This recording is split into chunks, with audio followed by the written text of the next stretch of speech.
Yeah. Okay. What when you came to the U.S., you was a domestic worker. Okay. Yeah. Okay. And one more thing.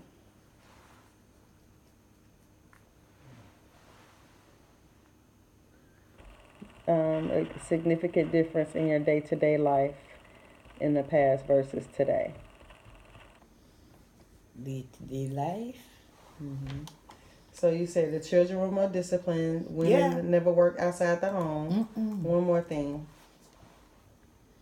Um, about me doing. The difference between day to day life back home versus here today. Oh, day-to-day life, I take care of the entire home. For instance, my husband, he never clothes wise, like men would take the clothes to the cleaners and the soup. All of that I did right in my hand. I take care of taking care of his clothes and everything. There's no dry cleaners back then. Nope. Yeah, I like that. Yeah. No laundromat either. Now, Ah. now you have that.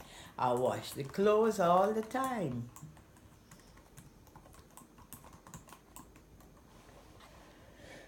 So, just three more questions. So the first one is, you were raised in Guyana. Did you raise your? What's the difference between your childhood and maybe your grandchildren in the United States? Oh, it's a big difference.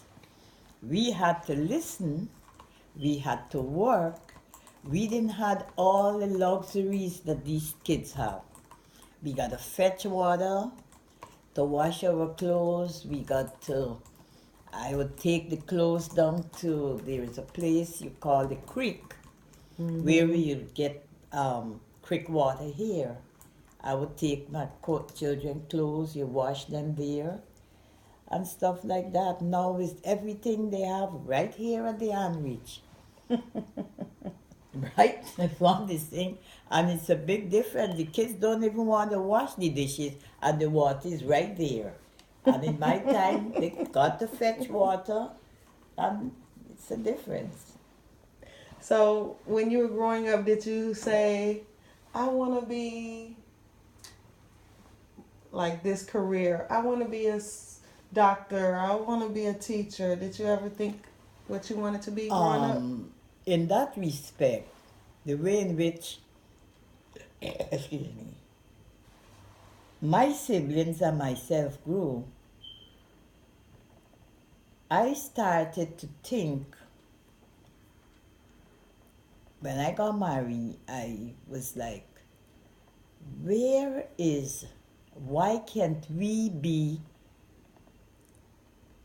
oh, okay, back that up. There is doctors, there is nurses, there is office people. And I was saying to myself, why can't we be like that? Mm-hmm. Because I keep thinking, but they are human beings like me. Mm-hmm. And because of thinking where you come from, you gotta wash clothes, you gotta come through this real poor situation. And this is very important. I used to think a lot. Sometimes when I'm washing my children clothes, I would be crying. Mm. I washing and I saying, "Oh my God, why is this? I gotta go through all this hard thing. We had something named beater.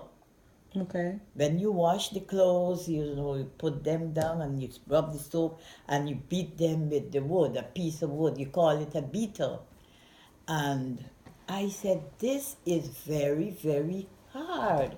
I need to lift myself up from this that level of life. Mm-hmm.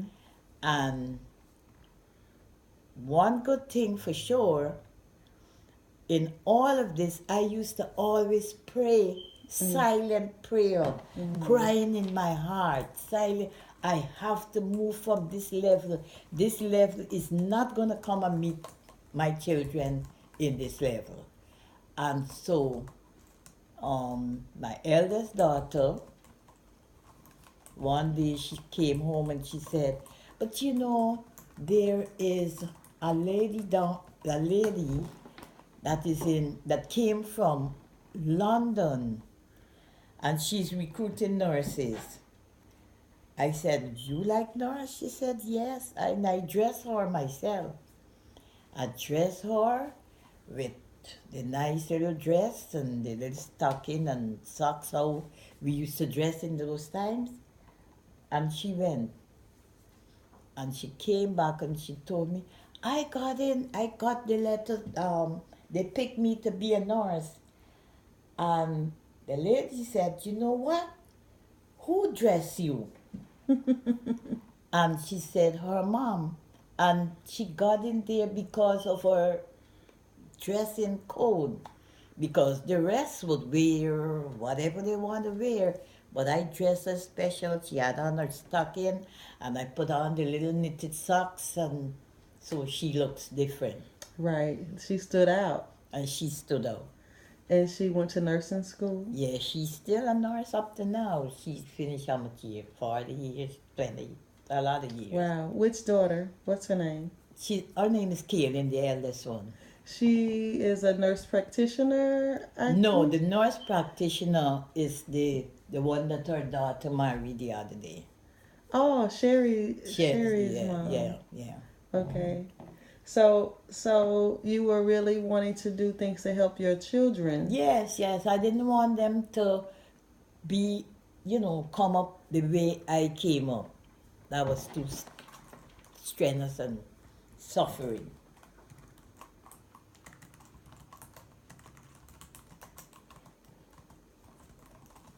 So I have one last question. What is something about your home culture that you were determined to make sure your children and grandchildren are familiar with? Cooking.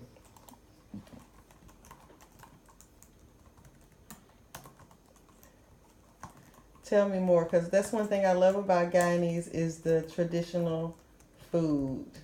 Well, the main food for us was pepper pot. That is once a year. That mixed with the different types of meat from the cow in particularly. Mm-hmm. You have you over here you say oxtail. In those times you would say cow tail, but it's always the same thing. Coattail. Cow tail, COW tail. Cowtail. Yeah. Mm-hmm. And you have the cow heel, which is the cow foot. And you have the ears, all parts of the cow you can use to make the pepper pot.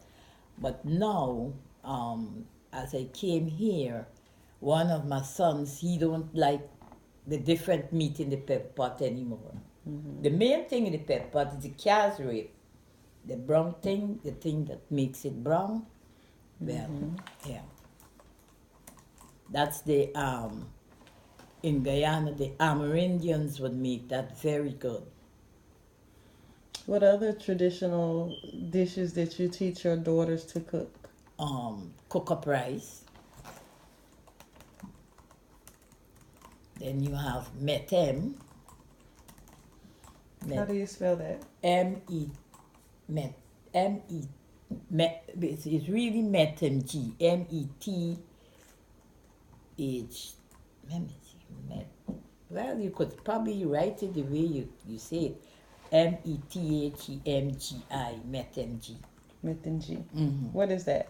That is a combination of, we call it provision, which is the plantains and the edos and the cassava and tanya. Different ground provision, that's the main word. Is it a soup? No, it's not a soup. It's the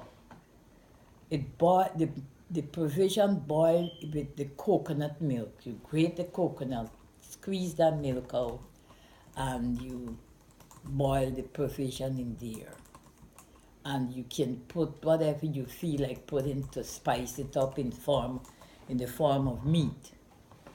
You could put fish, you could put salt fish, you can put whatever kind of meat you want. So, if there's something that you're proud of about being Guyanese that you want me to know, what would it be? And will it be done? Yeah, whatever. Being a Guyanese. I just like being a Guyanese. That's my home.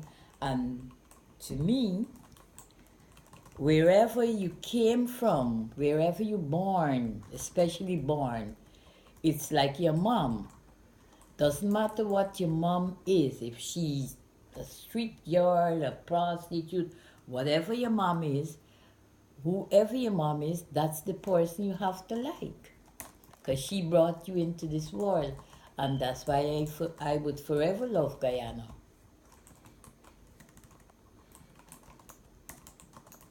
Okay, that's it. We're finished. Thank you.